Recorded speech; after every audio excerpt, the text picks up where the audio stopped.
My dear friend and coach, Rafa Vega. You are my absolute favorite coach. I've had the chance to play with you, get coached by you, still learning at the ripe old age of 60.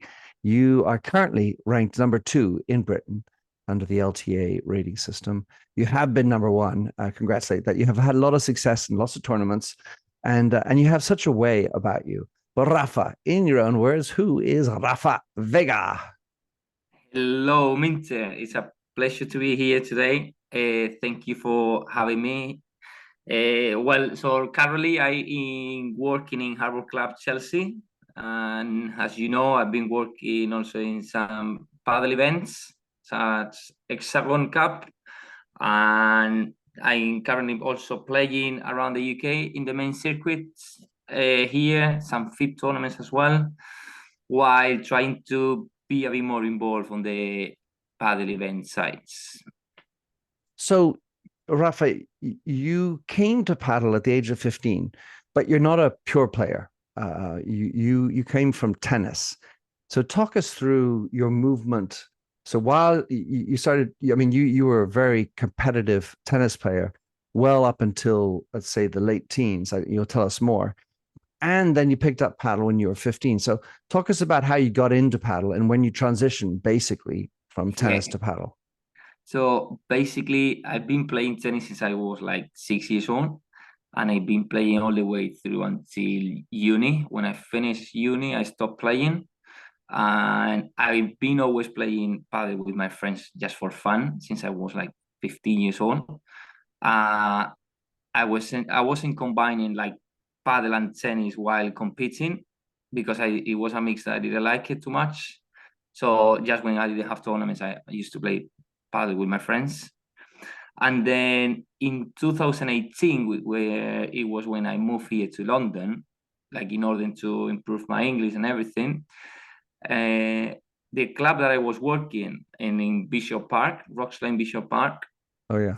they put a paddle court there, and with actually Enrique, like Gila, and a few other coaches like Chris Salisbury that is now in the Europes.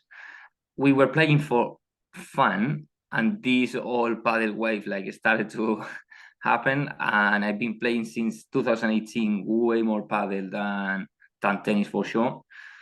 And now I'm obviously like I do a bit of coaching, but I look after myself in terms of like playing wise, like going to Spain to some of the academies, playing the main tournaments here of the LTA, a few FIPs, and that's what like how I go more into paddle. The last 6 years, I've been playing like quite a lot, and Well, nothing. when you're a coach, it's often difficult to stay sharp in the game because coaching obviously a lot of beginners and nobody's out your level. So you have to keep engaged and you do with your personality, but keeping your game sharp is different and difficult because it involves so many things. And of course, you having the chance to play with people like Enrique, of course, must have been quite fun as a way to start. But in the transition from tennis to paddle, you said you didn't like the mix. Um, I sometimes feel that I can bring some elements of my tennis into paddle and some of my elements of paddle into tennis. Talk us through your where there's good and where there's bad between tennis and paddle. Well, I when I was like playing tennis, like I didn't want to touch the racket before, like the paddle racket before a tournament. I don't know. It was something that it was getting into my mind. The fact that the swing is different. Like in tennis, you open your arm way more. In paddle, is way like a bit more tight, more like a bit of like flat slice. Like I didn't like it really much the combination. And but look, like as I said, like at the beginning, like when I was a kid, like I wasn't like really focused into like paddle that much for me to care much about that. But nowadays, like it does make a difference to play. The transition to paddle to tennis is okay, but tennis to paddle, like I find it a bit more difficult. Well, And and Definitely. it was maybe just a personal feeling. Maybe Djokovic, I saw him playing like at the Mutua Madrid Open, like playing for fun, an exhibition there in the Mutua Madrid Open, and then he was playing against Rafa. I mean, it's like so it's not like that much that it's gonna make a huge difference, but it was just a personal thing. What strikes me, and I've had now a fair number of people on my show, is the number of times people are playing tennis and having fun on the paddle court. So such that like tennis isn't really that much fun. It's a grind. It's hard. It's Yeah. long distances, and you're solo basically out there. Whereas the fun is on the paddle court. Yeah. So look, that's what I was doing by the age of like 15, having fun with my friends. And look, Minter, like here in the UK, we are being called like a few times to go and help out in some corporate events, like team buildings, and we do events like say 100 people coming, never play paddle before, never play a racket sport before. Some of them, yes, and we get them onto the paddle court, and pretty much like all of them, they have fun. Like if you try to do the same event with the same people on the tennis court, it's not the same.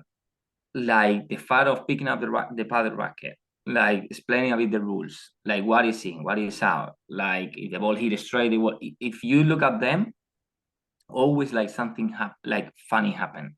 The smiley faces, like the social aspect, like everyone plays. Like I think it's right. Like tennis is more like the competitive like side. If you play at this level, you have fun.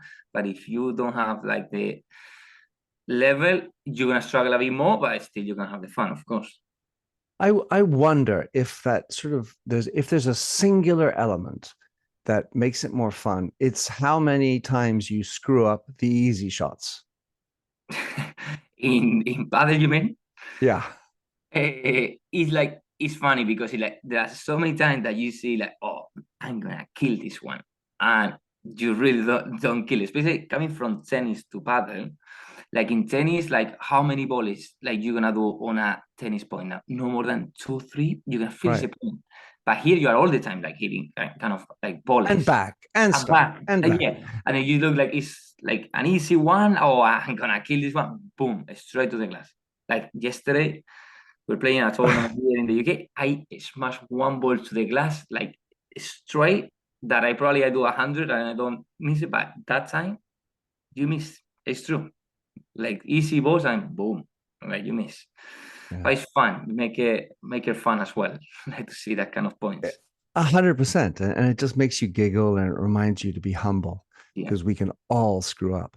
So how you play when you play in the English tournaments or when you go traveling with, do you have a regular partner? I try to.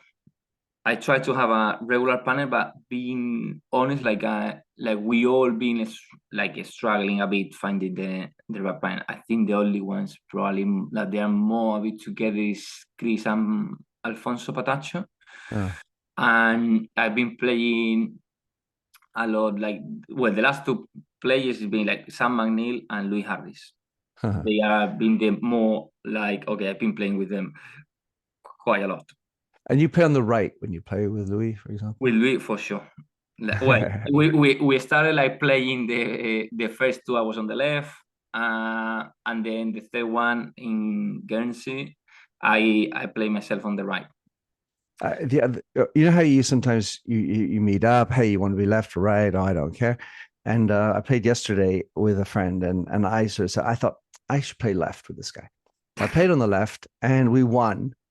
Then we won handily, and then like let's say 6-2, 6-2. Then we switched sides, and we won 6-love. I said, oh, I guess it means I should play on the right. Yeah, I think. Look, being honest, I think it's a bit of like ego, like oh, a bit like it's like, but like with Louis, like for instance, like we all like the smash, and it's like okay, look, like whatever, but we both go 100% with whichever side we're gonna lose. And it That's was it. funny, like in West of Scotland, actually, we play a great one there, and we said if we lose the first set, of the match, we switch. So in my mind, I wasn't losing. So I wasn't gonna go to. I wasn't gonna let him to have the vibe The of left. Yeah. yes. So and that one went well. We didn't have to switch. But it's a keep you like active. So I don't want to lose. I want Mm-hmm. to keep Mm-hmm. like this spot. Mm-hmm. And if I have to move to the right, which I've done it like 1,000 times here in the UK, when I used to play with Chris on the right, he has a match like it's fine. I can Yeah. play any. It's Like, I don't think you need to just be in just focusing one side. Look at Juan uh, Lebron now. Juan yeah, Lebron, exactly. he's been playing like all his life like on the right, but then obviously like at the beginning he was playing on the left as well. So he's been playing both basically. Yeah. So, just to finish on the tennis story, because I'm sure you coach the majority of players who, if they've played any racket sports, they're coming from tennis. And while tennis, the ball is a little similar, you have the net that makes it similar. There are some similarities.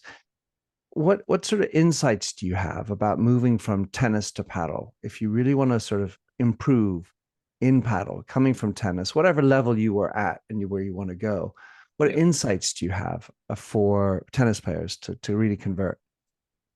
Tranquilo. That's what I say. Tranquilo. Like it's always like, okay, slow it down. Like you don't need to hit it that hard. Something you are actually making it easier for the other one to get the ball back because it's rebouncing too much with the glass. And also another one I like is the glass is your friend. Yeah. Meaning, like, don't try to be a goalkeeper all the time. Trying to don't be like, okay, don't let the ball. No, actually, it's tough to play. Obviously, like coming from tennis to paddle with the walls. Okay, it's tough because like you don't have the wall basically in the tennis court, and they like the best advice I give to the tennis like players is like don't do the big swings. And when you're at the net, try to get the double glass in place. Like try to Mm, actually make the ball bounce like in the side wall and then back wall or back wall to the side wall because people get if people struggle with one glass, imagine with two, mm. especially here in the UK. And one of the things that I personally am trying to work on is to be fixated on the ball coming off the opponent's racket, such that I can then immediately activate. This is a ball that's going to my left and it's going to go fast enough that's going to come off the back wall. And I Mm-hmm. have to start going forward because at my age, there's a little bit of a slowness, right? In adjusting for, oh God, I got to go forward to get to this ball and make sure you let it go, right? So Yeah. it goes through your feet or by you. And have that for me, that first instinct of, oh, this is a wall shot. All right, I'm going forward as Mm-hmm. opposed to sit there, let's see, and then all of a sudden you're being the goalkeeper that you talked about. And Yeah. there you get into trouble. And if you let it go by, you don't have time to get onto it because your momentum isn't the right way. Yeah. So I always say when the ball hits the back wall, like I say, go back in order to come forward. Like meaning something people get stuck like on the near to the service line, hoping that the ball is gonna rebound more and they are flicking it. So if you go back, you will hit the ball in front of you, and if you have to go forward a bit more, then that's fine. But I know what you mean, and there are many people like judging like where the ball is gonna go to anticipate yourself. Is key as well, especially when you get to your level that you want to keep getting better and better, right? Well, at So least I want to keep competing with the youngsters. there we go. We will play. We need to play soon as well. That love that. And so, how do you describe yourself? If you were an animal, what sort of animal are you on a paddle court? Interesting. The first one comes to your mind is like the Lion classic, right? Like it's like Mhm, okay, like trying to smash the ball, trying to finish the ball, like the point, like quite mhm, quick, mhm, and that's probably the animal. Like I try to be aggressive. I try to mhm, be like quick at the net, not spend too much time like at the back, and I think it's kind of how the game is played nowadays. There are not Mm, many like the old school, let's say, like when two players at the back, two players at the front, you play way more bandeja, like chiquita. Now it's way more like way faster, which is something good for my game, let's say. mm. Well, it brings up a point for me, which is that my feeling is when I travel and I play in Spain, there's still a lot of old school paddle going on.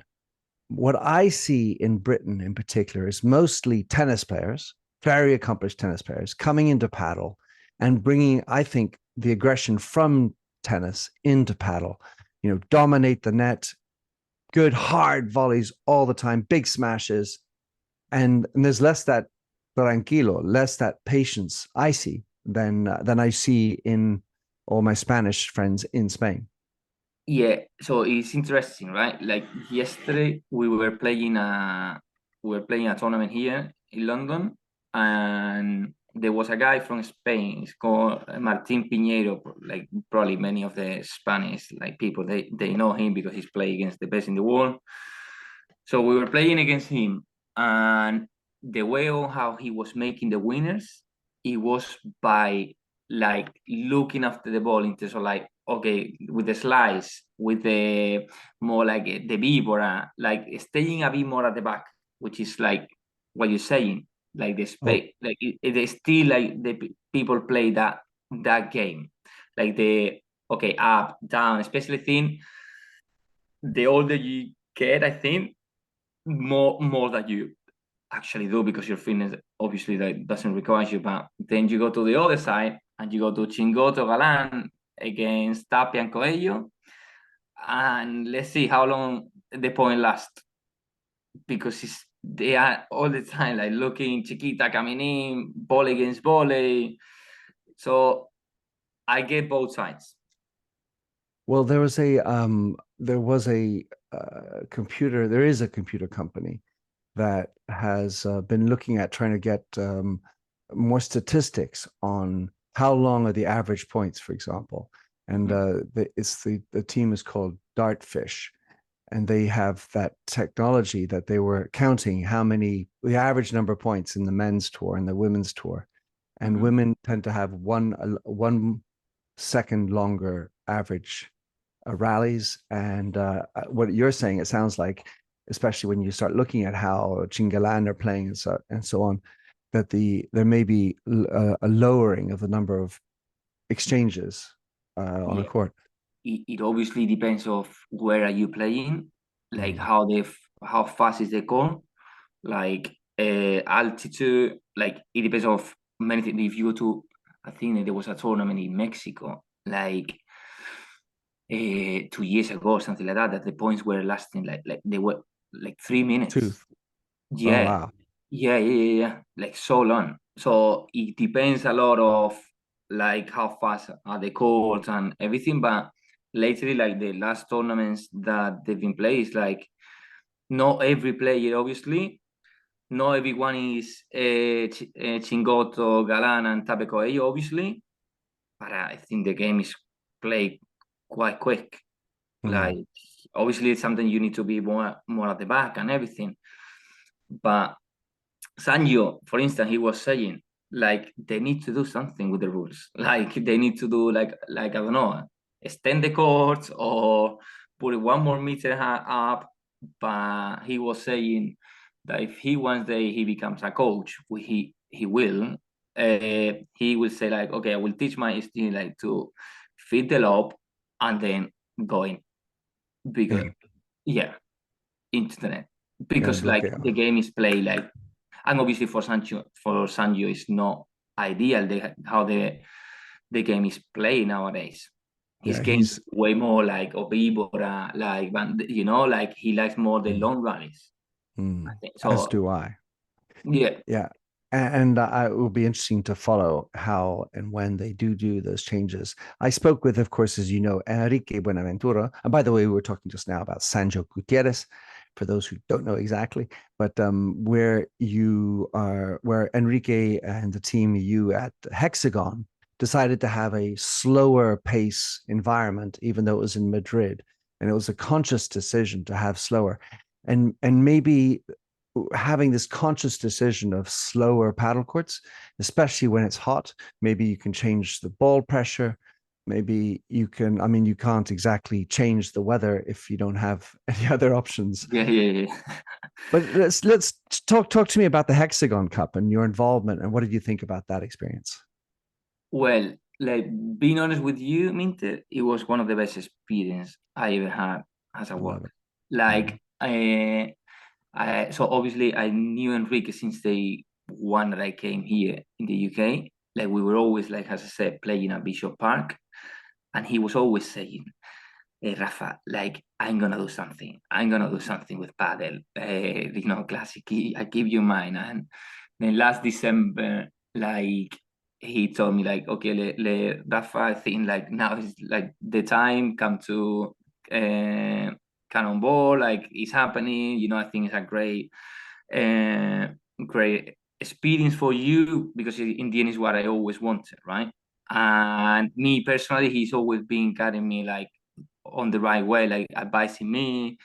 And I had different opportunities, and I think it was one of new formats. The fact that it was by teams, bringing Eva Longoria, Andy Murray, Lewandowski. It brings the fans together, the social aspect, but at the same time competing. So in the end, like with the spin of the DJ, like I think it was like great experience to be fair. And I think they are looking like they are working hard to make it even bigger for next year. So I think next year is gonna be even better. Well, of course, the first time is always a challenge. And did you get a chance to play with any of the players, or were you just off the court the whole time? I just play with Aaron, who is the founder of the Advantage team, which I'm close to. Like, luckily, that I was quite happy that in the end they ended up winning the event. But I didn't have the chance to play with any of the pros because obviously, like they are obviously working, like, and I was It's real work. working. Yeah, Yeah, I was of working course. all of the court, but I spent a bit of the time with them, like some of them, Mm. and they were quite friendly. That was the good thing. Like you could like see, I don't know, Eva Longoria going through the fans, like that was quite cool for the fan that they could take pictures as well with them. It was different. Like it was great experience. It strikes me as I speak to her. First of all, anyone know how to get in touch with Eva? I want her on my show to speak. Okay, Enrique, there you go. Yeah. But in my experience, as it's still somewhat new, that proximity with people, important people, successful, famous people, happens because it's all about the paddle. I mean, in Paris, I was talking to somebody, my friend Camille, we were talking about how the CEO of Renault plays with just anybody as long as he gets a good game.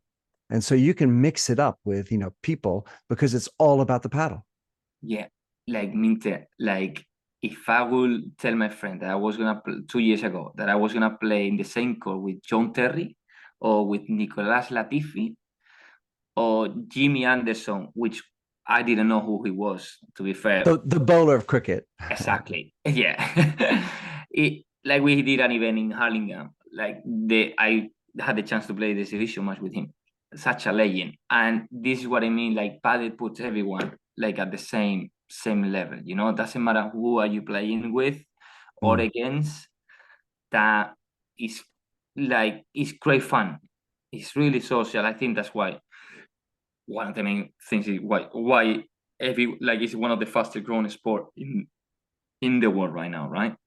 Yeah. So make it fun for everyone. Doesn't matter who you are, like the level that you have, like you're gonna have fun. So you are ranked number two in England, but quite far off the top 100 in the FIP. Mm-hmm. The fact is, England is still way behind Mm-hmm. the rest of the world. What's it going to take for a country, a smaller minnow type country, let's say a Denmark, in England? Mhm. uh, Belgium to have top players getting in? What's it going to take? I think it's gonna take quite a while, and I also don't see like the process in terms of like getting coaches in terms of like because as you know, like Brexit, since Brexit happened, like the fact that if you want to pay someone to come to be a coach, I think it was 28,000 and now it's 38 or something like that. And just talking loud, but I think it's tricky. It's not like me, like in 2018, where I wanted to improve my English while giving some lessons. It's now it's tougher. Like you need your certificate in English, you need the someone to sponsor you. So in the end, how are they really gonna develop the game? Like since you cannot get Spanish like people or Argentinian, or it's gonna be like tennis coaches for like getting the certification from obviously like the LTA, which is doing a good job, like Manu Martin, like Padel NBA, and so on. But to get to the stage where you get the top 100 or something like similar, you need to invest a lot in the juniors, I think. So who is looking after the junior? I think they are doing camps, which is great. That give the motivation to the juniors to one day maybe I will be there. It's nice to see them coming to watch the tournaments as well. And you ask them how you doing, and it's like, yeah, but I cannot find like enough people to play with. I Enough don't good people, enough good exactly, people.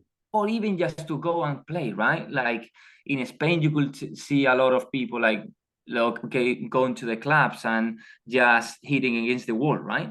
Here, I don't think that really happened because first of all, like there are not enough courts, and also probably if there are enough courts, like you cannot do that because you're not paying for that court, right? I I think it will take a while. I think they are all trying to push like in the same direction. Hopefully, like one day we will see like top players uh, coming through. We have Christian that he's like obviously like looking into. He's the closest one that Great Britain has. That he's actually we grow up together when we are from the same town as well. I'm really happy for him to see him playing against Capra and Maxi Sanchez, that which are obviously top 10 in the world, top 15. So it's great to have Mm, that. And now to see them on the Euros, for instance. yeah, we will see. So, coming back to your game, Rafa, because it's always interesting to talk to a coach or a very good player about their game. And so we talked about you as a lion on the court, but what is the shot? What's your favorite shot, and how do you play it well? Eh, it's like it's a classic. Like I was ready for the question, and I could go easy, like say the smash. Okay, but I've learned in the last year like how to, as I'm a tall guy, I don't want to lose the net. Sometimes I cannot get ready for the smash. You do kind of the picada, which is kind of like you are going backwards. You try to get over the top of the ball, and you go down in order to like try to find the fence and that the ball goes down. That's kind of my favorite shot, like right now, because it's one that is giving me a lot of points. Because again, as I said, like I don't like to lose the net, and that's what I practice a lot. I enjoy it myself because I can see that people struggle with that shot. Nice. That's interesting. What about the shot you're trying to improve? The one you're still saying, I could do better on that one. I wouldn't say the shot. I would say the to be at the back of the court. Like Uh-huh. me as a tennis player, Yeah. like background in that, like we suffer a bit more when we are at the back. Like now trying to be a bit more open standing, trying to leave the ball move with the wall, and so on, and try to apply myself the advice that I give that the class teacher friend. So but now, like I'm trying to do that like for myself, trying to be more at the back, like patient, and when is the right time, go forward. It's funny you should say that. Probably I love playing at the back, Mhm. And if I were to say, what shot do I really need to improve on? It's playing against a left-hander at the back. When you're playing with right and left, my head gets screwed off. I mean, I don't know what's going on. Oh my God, wait, he's hitting left. This is a vibora. All right. And then oh God, and then by the time I'm thinking through all this, the balls zip by me. Over. Yeah, I suffer a lot that with a lefty here in the as well. Right at the beginning when we were like it was at the beginning of playing the LTA2 we're playing is a lefty which Jorge Martinez now Of he's in course. him and oh my god the spin like I cannot like the ball comes with something else right but obviously the more time that you are on court the more that you practice the more Mm. knowledge you get then you can handle that better on court I All would say. right. Well, a word to the wise. And what about finding your partner? You talked about how you'd like to have one. You don't. It's not always easy, especially with travel, and if it's not the prime, they have to work for a living. Yet, finding the right partner. But what advice do you have in trying to find the right partner? Mm, like I think it is a guy that obviously you get along well because in the end you don't gonna spend just the time playing. It's obviously the time traveling, time at the airport, time at the hotel, having dinner, lunch, and obviously then perform on call. I don't think that obviously that's the key thing to get along quite well, but if you do, great. And then on call, for me, what I look is like obviously someone who can be at the back a bit more, and I can be more like at the front, where I can get my potential, like basically like with the like volleys and smashes. That's what I try to look. But obviously, it's not. We are in the again. We are in the UK. We know like I've been playing. I would say half half, half on the right, half on the left during all my time here because it's not easy. It's not easy to find players. If you go to Spain, you knock the door of any club, you're gonna find like decent players all over. Here we are not many. So in the end, you need to find like yeah, and even though that if you don't like something, you try to work on it in order to get the best out of both. So I would say like someone who get you if you get along with him better because he's gonna help on call. So That's what what I I heard, what I heard there was first this idea of getting along, especially if you're traveling and everything. And secondly, what I heard was complementarity into how you want to play. But yeah. then finally, you have to adapt to whatever for now. What about communication, Rafa? Because uh, as much as we might be talking about technical skills, complementarity, you're at the back, I'm at the front, or vice versa. What about communication? And when you start up with somebody, how do you how do you gauge that? When do you bring, hey, listen, when are we going to do the calls? How are we going to play? This is what I want to do. Yeah. So I think it helps when you train on call with the same person and the same Mm. coach.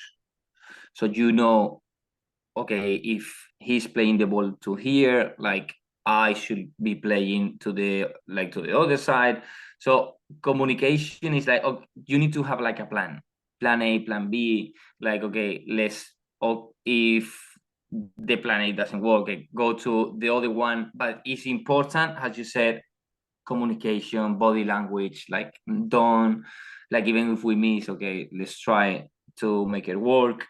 But if you start putting it's classic, like we can see in the Premier Padel, like to put the faces. But here's one interesting one that means I think when you get angry on a paddle court, it's tough to actually you need you like to get out of there, right? You have two people that they are trying to make your life impossible, okay, trying to beat you. Then you have your partner that maybe he's not having the best day, and you cannot control that. But in tennis, I used to have my own space, and even if I play doubles, that which I did a lot, like I go out of the court, I think myself, and then I go back, and I go with my partner. Okay, here in the paddle court, if you want. If you want to get out, like if you go back, you have the backward. If you go forward, you have the net.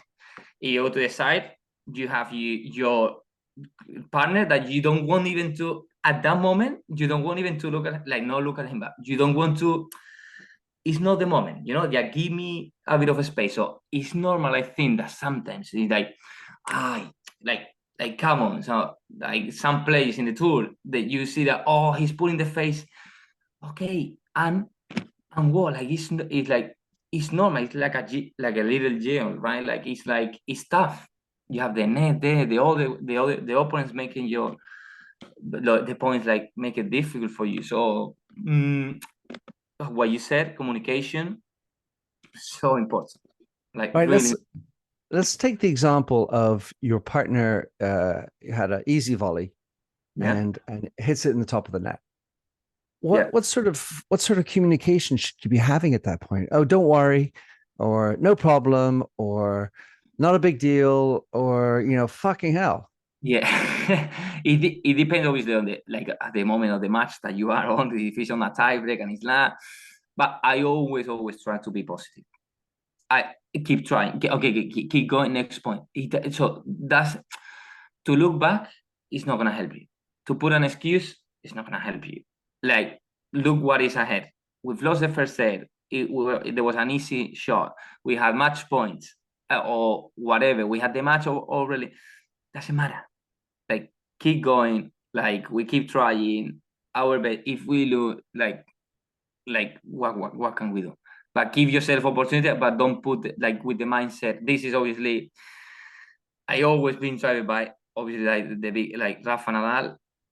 I've been, like, obviously, like reading a lot with Tony Nadal and all of that, and it's like, never an excuse is gonna make you to win a match. So why you gonna say, oh yeah, but I have an easy ball, it's on the top of the net? So what? Like, we miss that one. Next one. I think that there is an interesting one with Rafa Nadal that I've been reading, and many people has been posting it. And it's like Tony Nadal went to a tennis tournament. I think it was in Mallorca. And Tony Nadal was with several players. And one of them, it was Rafa. So Rafa was playing his match, and another coach realized that he was playing with a broken string racket. And the other coach said to Tony, you know that Rafa is playing with the strings broken. And it's like, what? So he went there. He went to see Rafa, and he said, Rafa, you playing with the rackets, like with racket broken. He watched the racket, and then he changed it. In the end, he lost 6-love, 7-5. And he said, Rafa, what happened? Say, like, look, Tony, I'm that used to that is always my fault, that I will never thought that it was gonna be the racket. So it's like, he, like, that boy, like it was like 13 or whatever, not putting an excuse, like thinking, okay, maybe it's not my fault, I'm not playing it right, or my back and I'm not moving well, but he was never gonna look at the racket and say, like, oh, it's a racket, you I know? love I love that story, Rafa. It reminds me of my friend Camille, who is a horse rider, and she does show jumping. And so this is a sport where it's a human on an animal, and they're jumping over high barriers. And what Camille says, and I think most horse riders will say, it's never the false horse's fault. It's Yeah. always the rider's fault. And taking responsibility like that, it's a beautiful thing. That's strong. I think that's strong for life. I love that. That would be my life lesson from you. What about, since this is the joy of Rafa, what about a Yes. funny moment that's happened to you, or a joyful moment that's happened to you on or about paddle? Wow. Eh, with Chris Salisbury, I have a few, but it's, of course, like most of the time. Like with, like, I don't know, of course we've been sharing, like, I don't know, there was one time that we left one club and we were in the middle of nowhere, and he was on an angle that he couldn't see his car, and I could see the car, and he was like he was like, well, we are in the middle of nowhere. someone like he thought that the car was like stolen. We won that tournament, so we were happy, but at the same time, like, what are we gonna do? Like I was laughing because I could clearly see the car. He couldn't see it. Like it's silly things like happen on like off court and on court things with the net. You fell over, like you Yeah. get like that happens so much, and then you try to hold it. Like I think padel brings you like so many like good memory like on court, but also like off court. That's why I'm saying you need to get along with the partner in order to have a better experience. Especially me, I'm not a professional padel player. I'm just someone who is having fun, playing around the UK, giving myself a chance to play in some professional tournament when I can, because obviously I'm working, and that's what I always try to do, to have a few of them. That in the end, that's what I'm gonna have, right? That, Rafa, is why rule number five, well, Minter's rule number Yeah. five is so important. Go and have a beer after you play because it's not just about on court. Yeah, 100%. Like yesterday, we play a tournament here against, probably some people will know here, like it's Martin Piñeiro.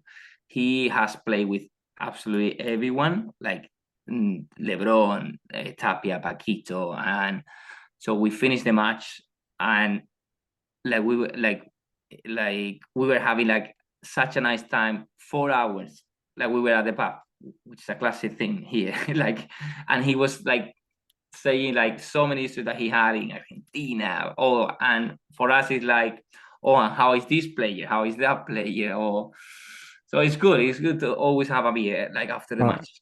So next time, while you're at the pub, bring your phone out, which is a no, but you do, And they will. hey, send a message to Minter to come join you. I will, because I promise that you will have an interesting conversation with him.